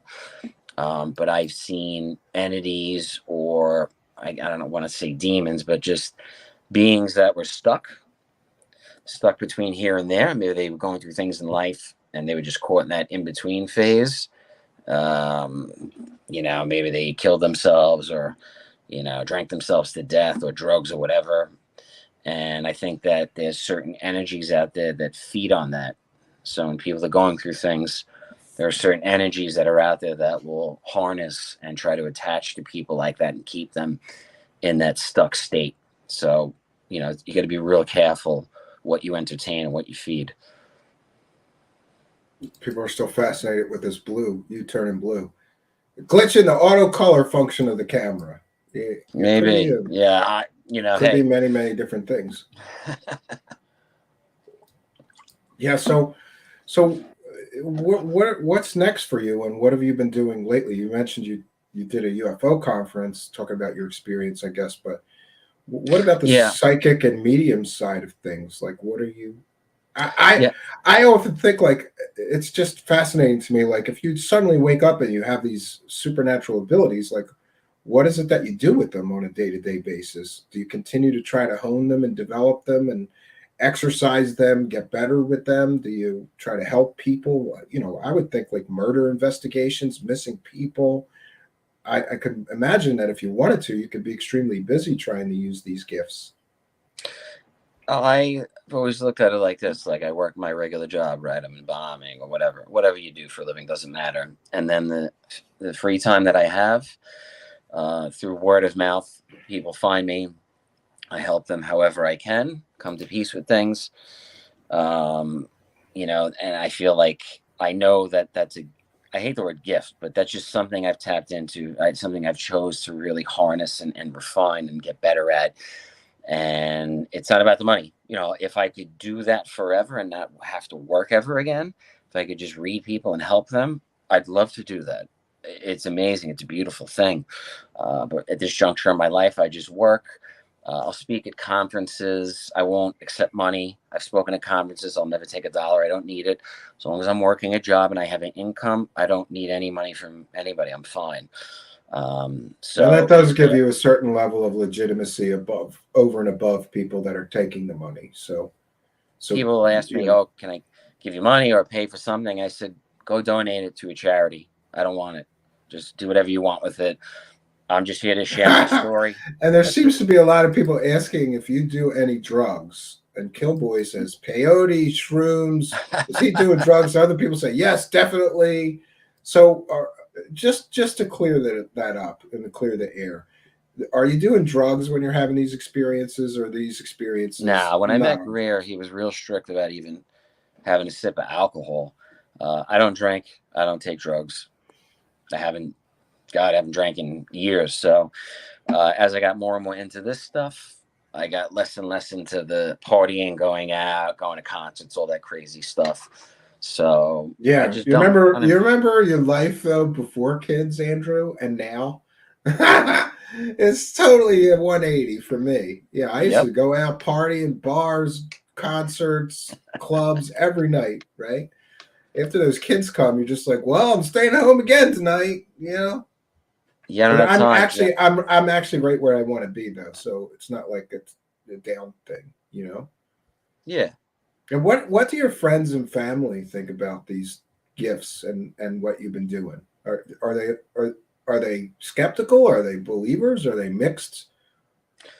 Like I can Um, imagine like if somebody in my family came to Christmas dinner and suddenly announced they were a psychic medium and started telling everybody they're talking to demons and angels and spirits and UFOs and maybe aliens. People can be not so kind when people come up with things like this. So how does your family, friends, wife, girlfriend deal with these issues? yeah, my, Because my, my wife and children were all contactees. I met a girl who had two children previously, and they were contactees prior to me meeting them. So it's not oh, so me. they understand and they're your Yeah, people. yeah. My wife is a child therapist, so she has a lot of kids that come to her that are those labeled as indigo or star children or have these special abilities because they can't go to a normal therapist. They can't help them. They think they're nuts. They'll throw them in a psych ward. But because of my wife developing her abilities, she's been able to help young kids, go on their journey and go through life because she knows this phenomenon is real. So yeah, she does some great work. My family knows. They've known forever. My mom is like, yeah, it's all real. Just don't talk about it. Well, too late for that. Sorry. Yeah, especially publicly, right? And Anthony Purcell, That's out good of the bag. question. Ask him if he has any psychic messages for you or for anybody here, I guess. Anybody who's here, if you have any messages, Stephen. Yeah. No, because the last time I did that, I remember last time I read somebody live. So, oh yeah, read me, tell me anything, whatever it is.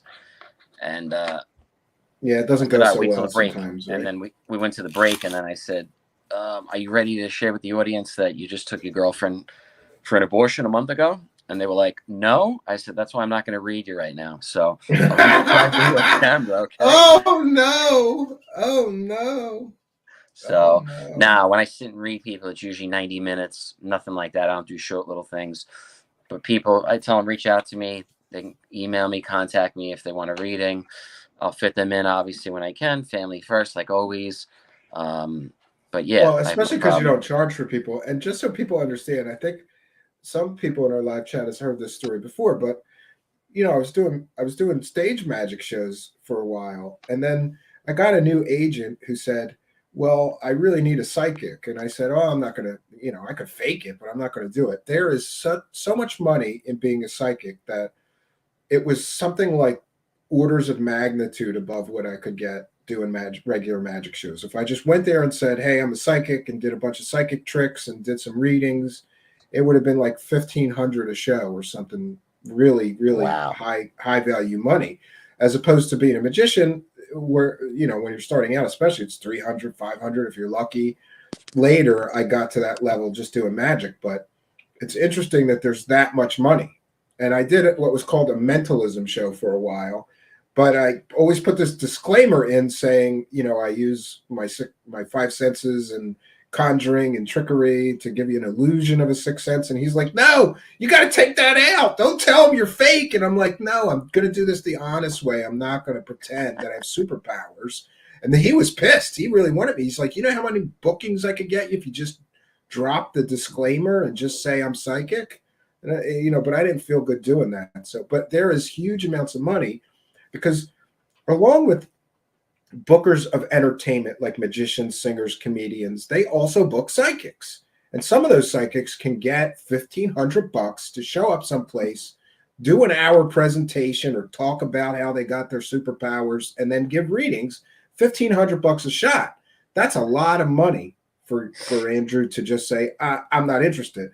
But I certainly appreciate you doing that because it takes away the first attack that I have for so many psychics is, well, you're profiting from this. And if this is some sort of God-given talent, shouldn't you be, finding missing children or doing something other than, doing parties with rich women, basically taking their money, talking to their dead relatives or what? I always have a problem with the money aspect of it, which is one of the reasons I wanted to talk to you, because I go, well, here's somebody I can't get on the money because he's saying I'm not taking it. I just am not taking it.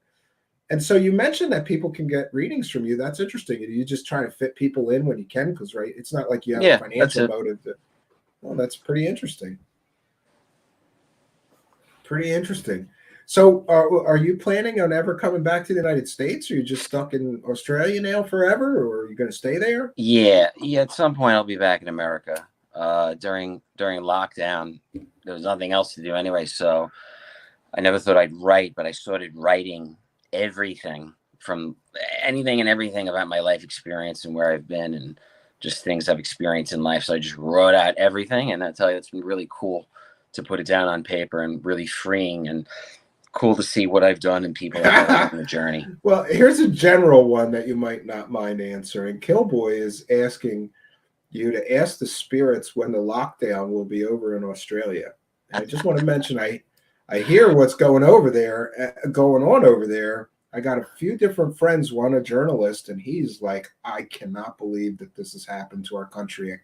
They're hauling people away and they're, arresting people. And it's really like some sort of breakdown of democracy and what we thought was the norm." These things that are happening over there, I never would have thought Australia would be like that ever. Because I just equate Australia and England as like, it's not the United States, but we have similar ideals and, you know, similar morality structures. So I can't believe what's going on over there. You're just, so they're doing new lockdowns now, right? Yeah, there's all sorts of stuff, and it's It depends on the region too. I'm learning that yeah, some yeah, of regions course, yeah, are more open and some regions are like totally locked down. You can't even leave your house, crazy. yeah. It's serious. It's bad. Yeah, V made a good point. Having high intuitiveness, precognition, postcog must be lonely and isolating at times, especially during the lockdown. Like, do you go a little crazy being stuck in one place and not? Because if you're constantly having these weird experiences and you're stuck in your house, has that been difficult for you? No, it was great actually because I get up early in the morning, 4:35. I'm outside filming, recording, so I got to do a lot of things that I normally wouldn't do if I was out and about. So I said, "There's nothing else to do. I might as well sit outside at night, get up early in the morning, and do a CE5 and start recording and documenting my experience through all of this." And yeah, I changed it for the first time. Sucked the first lockdown, and then the second one, I was like, "Fuck this! I'm not gonna sit around miserable, man. Let's do something you different, know, you right?" know what I thought when ours was happening here is like I'm really introverted. Like I used to be a go out and party person, but now I'm like I would rather stay home than anything else. So I'm perfectly designed to handle this. I got all these computers and video games and Yeah, electronics projects and robots to work, like all this stuff to work on that I never have time to work on. So that's what I did and built this show as well. I built this show starting in the lockdown. As soon as the lockdown started, I'm like, I'm going to do a new show and see what happens. I've got the time. So I guess it could be a benefit, though, oh yeah, absolutely. for some people. So you said you're like writing a lot of stuff. Are you working on a book that maybe you could? Yeah, yeah. It's going in that direction. I'd say pretty close to just about finished. Well, don't give that away for free.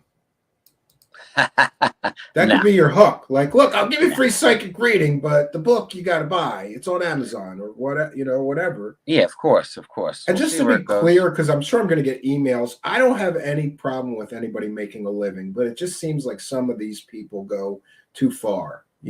It's just too much. It's too much Exactly. greed.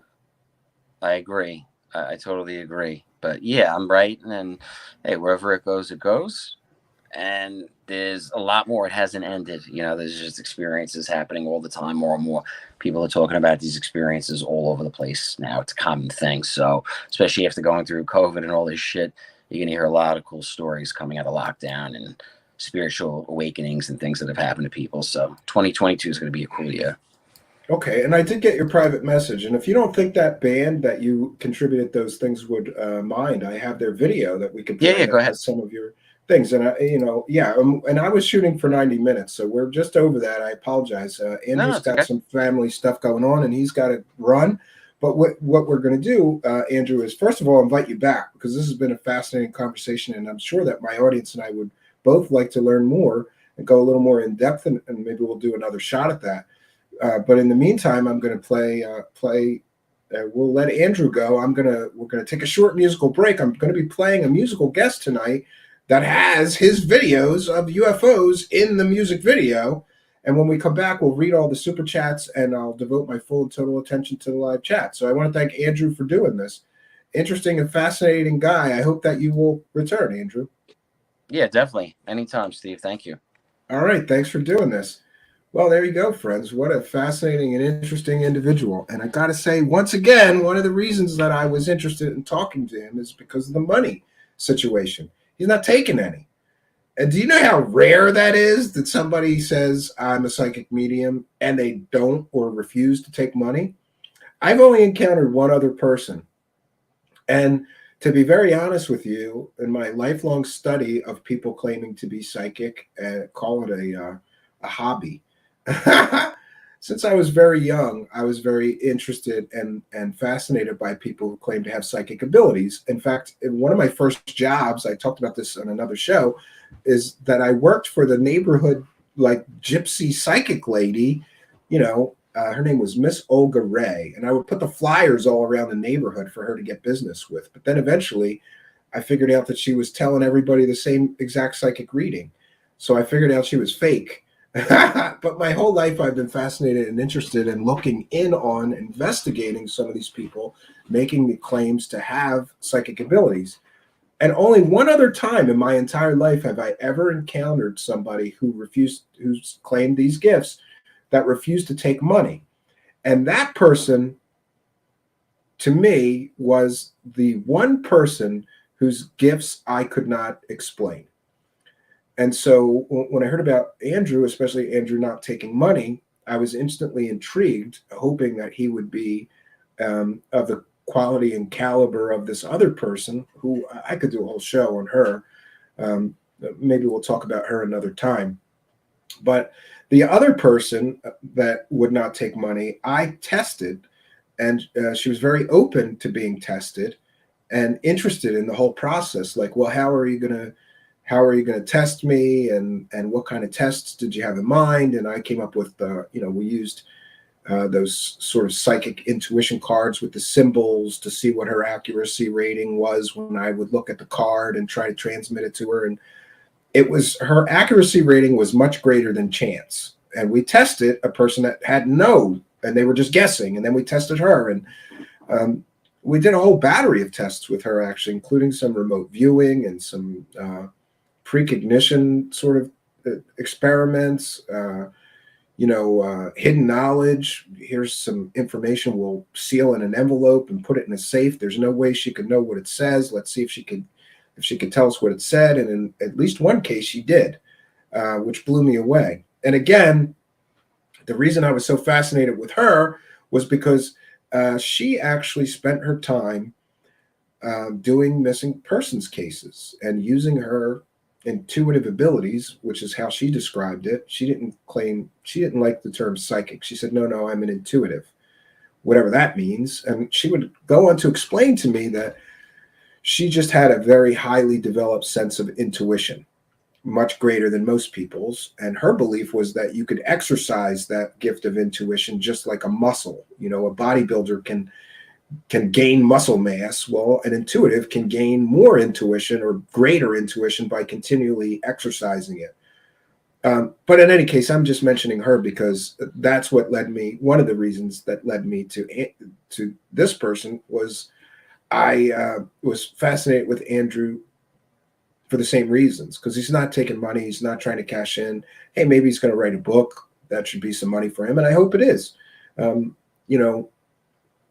But most of the people that claim these abilities, they're all cashing in big time. And again, Andrew is only the second person that I've ever encountered my entire life claiming these abilities, that have these experiences, that is not taking money. And also interesting to me is Andrew has some pictures and videos of his experiences, and he has collected stuff up over the years to sort of try to document some of his experiences. A lot of experiencers or people claiming these things, all they have is a story. Andrew's got much more, and I would be interested in talking more to him and maybe diving a little deeper into some of his experiences. Hopefully he'll come back, right? So we have a musical guest tonight, brought to us again by Andrew, because he contributed a bunch of UFO videos to this music video. It's from a group called the Feels Collective, and the song is called Initiative. So we're going to take a short musical break, and when I return, I'm going to read all the super chats. For those who don't know, we're a viewer-supported show. There's a money button down there. Click that money button. Send us some money. Put a few bucks in our hat to keep us producing content like this for all to enjoy.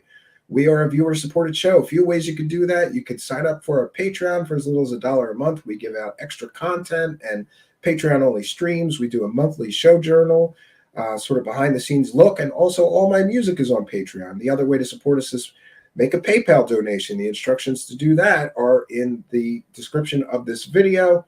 Be sure to add a note and give us your live chat user ID and any message you want us to shout out if you send a PayPal donation. If you send a super chat, you could just write in whatever you want, and we will read every one of the super chats. We always read every one of the super chats, and we're so thankful for all the kindness, generosity, and the support of the show. Anybody can send a super chat. It's that money button down there. So we're going to take a short musical break. When I return, we're going to read all the PayPal donations, all the super chats for today, and then any comments or questions for me, or we can have an open discussion about tonight's guests and all things related. I will devote my full attention to the live chat when we return. So we'll be right back, friends.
And we are back, friends.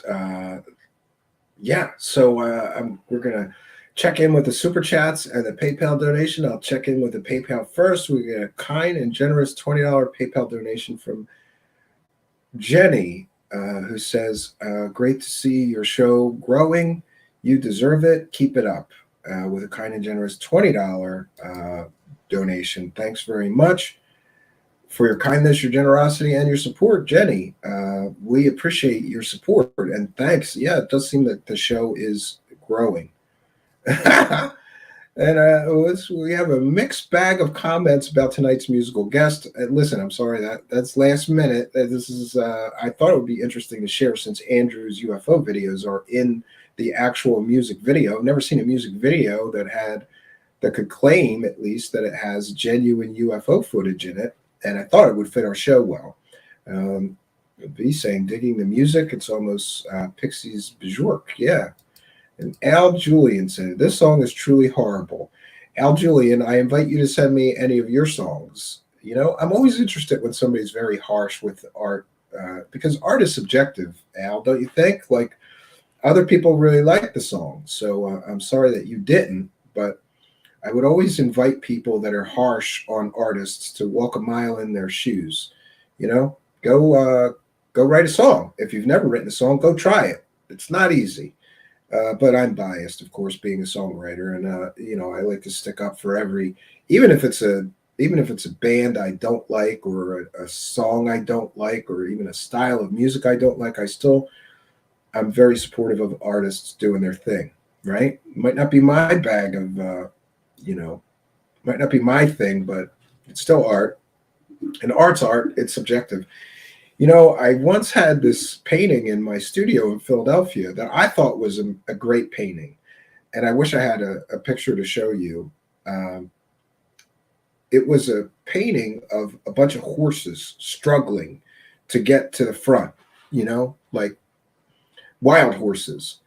And they were running together, and they were all struggling to be the head of the pack of the running horses. And I don't know, there's something about that painting that spoke to me, like having a lot of struggles with that studio and trying to make a business out of it. And so I hang up this painting, which was given to me by an artist, as near as I remember.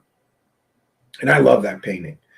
And I thought that painting really speaks to me. You know, it's really it really speaks to me, like trying to be the head of the pack. You know, struggle and racing towards a goal. And I don't know, painting spoke to me.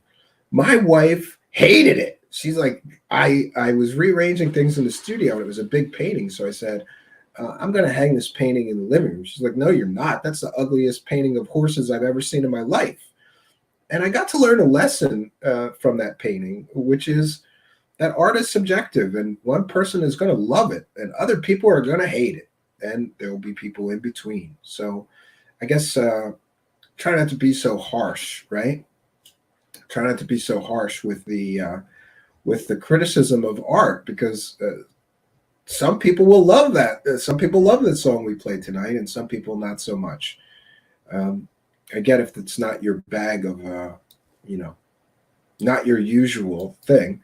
Lord Ludicrous Plaid with a kind and generous $1.99 super chat says, really enjoyed the show tonight. It was different. Yeah, thanks, Lord Ludicrous. We're trying to expand things so that we could get these playlists going, and soon we'll have the experiencer files in one playlist, and you can binge watch them all.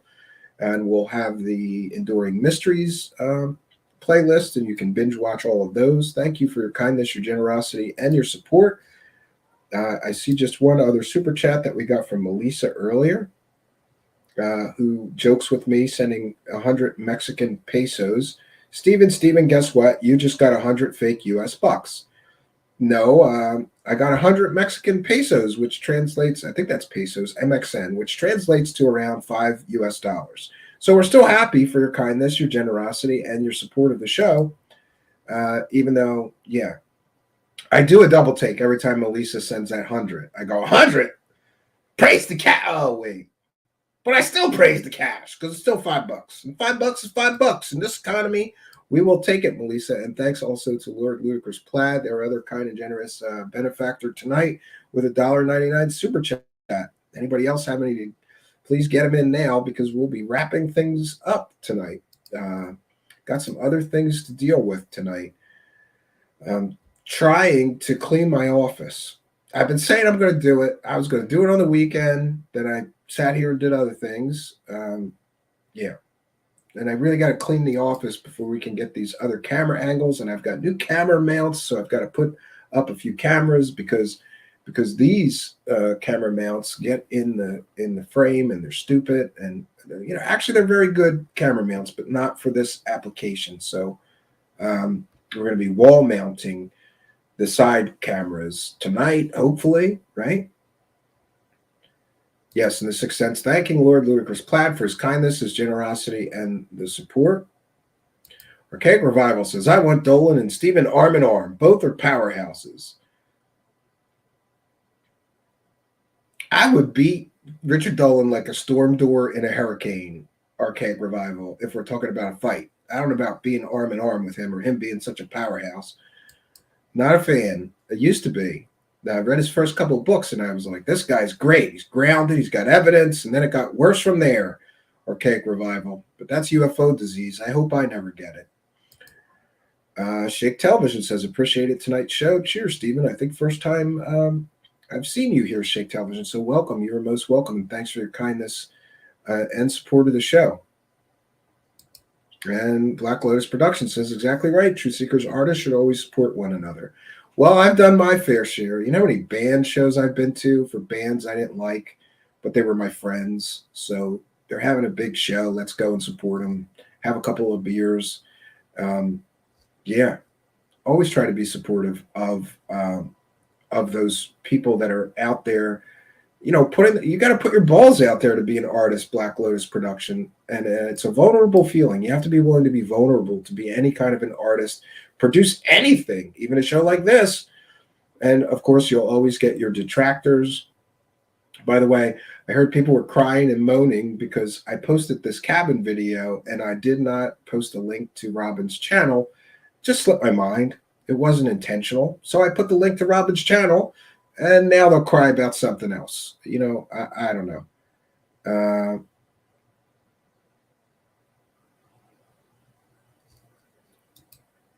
Rorschach Man says, and look at your soundboard with each cam to Truthseekers. I was using a soundboard, but it doesn't work real well with StreamYard. So we gave up on the soundboard. And now everything is just in software, which is both good and bad.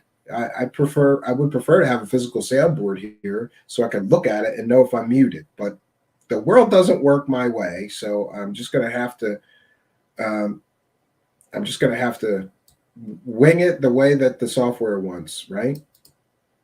Anthony Purcell says you have to take a chance, and there's a certain amount of risk interviewing these people. You never know what you might get. Yeah, some of them, I think tonight was good. It was a good conversation. Interesting guy, and the fact that he's not taking money and he has some evidence behind his claims, it's very much more interesting to me.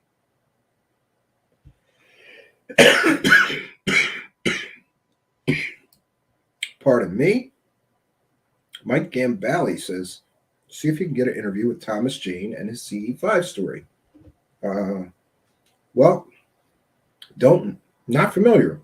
So email me if you have some links or contact information at truthseekershow@gmail.com, and I will definitely look into it. The Sixth Sense reminding everybody that we do have a Discord server. So if you enjoy the live chats during the live broadcasts, you will probably enjoy the Discord server where you can chat with fellow Truthseekers 24/7.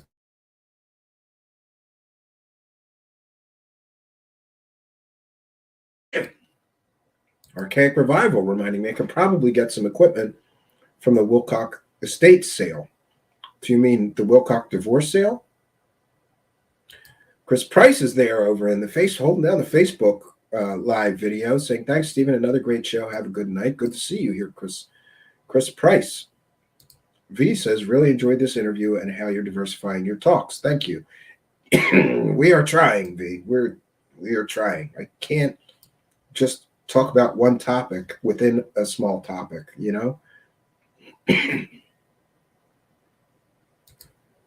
On the Rise is a good show. Andrew was a good guest. Yeah, I would have another talk with him, and we'll see if we can't get a little deeper next time. Lord Ludicrous Plaid reminding people, at least where he is, it's a clear night tonight. Maybe it's a good night for some sky watching and trying to spot those aliens, Lord Ludicrous Plaid.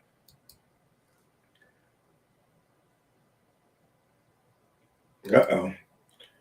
Gunner 65 is on the case because Andrew claims he served in the Coast Guard and his service will be verified. I guess by you. I hadn't looked into that, and I didn't know about his military service claims. So most of the vetting or most of the process for me was just looking into him and finding out that he didn't charge money, Gunner 65. So to me, that was made him a lot more interesting to me, the fact that he doesn't take money. Did you ever take notice of the California drones story, 2007-8? I'll have to talk to you about it sometime. It was huge at the time. I do have some files on that, actually, Shake Television. I have all of these folders with files in them and materials in them for future shows, but I never fleshed it out enough to put a show together out of that. So, yeah, I'd be interested in talking to anybody with more knowledge on that subject. People are talking about SpaceX here in the live chat. Yeah, I'm fascinated with SpaceX, and I watch every launch myself that I'm aware of. Anyway, it's interesting when I was a child that a space launch was a big event, and if it happened while you were in school, the nuns would like wheel in a television and let you watch the space shuttle launch. And I happened to be watching during the tragic space shuttle launch with my whole class, and that was sort of traumatic event that I will always be etched in my memory. God bless those lost people who died in the pursuit of exploring space. But space launches used to be a big deal, you know. It was an event, and now they've become so commonplace that nobody cares. It's like, yeah, Elon Musk, he shot off a couple more rockets into space, whatever. It's not even it's like a non-event now, which is sad to me because I don't know. I grew up building model rockets and being a big fan of rocketry and space and the space shuttle and NASA and I try to get my son to watch the space launches with me, and he's somewhat interested, but has a short attention span. So he's like, so how sometimes there's delays, like they delay the launch 25 minutes for the clouds to clear or something, or weather, or mechanical problem they're trying to nail down, and he loses interest real fast. It's got to be right away. Like I got to show him the launch, or he's not interested in sitting there for 20 minutes waiting for the launch. But I'm sure his attention span will improve in time, I suppose, right? So I want to thank everybody for joining us. This has been another in our continuing Experiencer Files series. Spooky and I are working on fleshing out some more of these series because I have a tendency to start a series and then I don't do enough episodes to really call it a series, but we're working on that. And soon we're going to have these playlists. So you could go to like a Bigfoot playlist and watch all the shows on Bigfoot, a Enduring Mysteries playlist and watch all the Enduring Mystery shows, a UFO Report playlist, the Mask Show playlist, and all of these other things. And hopefully that will improve our views because then people can binge watch. And I don't know about you, but I like binge watching things. So we got to get that together. We're trying to flesh out a few of these series, get a few more in. So it's an actual, 4 or 5 video series when we do the playlists. I appreciate you guys being here tonight for the live taping and helping me do that. You always hear me say this. I'm always happy when there's an audience. Tonight we had a great one. And there's no place I would rather be than right here with you. But I do have a bunch of other stuff that I got to do tonight. And daddy duty tomorrow, of course. So I'm going to bounce on out of here. I want to thank my guest, Andrew, for loaning us his time and coming here and being willing to answer whatever questions we had for him. Now, I realize I didn't grill him too much tonight because I know that his story is interesting enough that we'll get a second bite at that apple, hopefully. And I am going to be doing some checking in on some of his collected evidence over the years and have a lot more questions for him in the future. but I definitely want to thank him for coming here tonight. Not many so-called psychics or mediums will. Um, and that says a lot about the veracity of their claims. Andrew, I think, is an interesting character because if he's not taking money and he's not trying to cash in on his abilities. In fact, from what I have observed and experienced, and even talked to some people that know him, he's trying to use this so-called gift to help people. And certainly that is an altruistic and honorable thing to try to do. If the universe has given you these strange gifts, why not use them to try to help people? And I believe that his heart is in the right place, and he is. So we wanted to bring him here, sort of introduce him. Hopefully, he'll be back to talk again. So until next time, friends, my name is Stephen Cambion. Good night, and God bless all of you.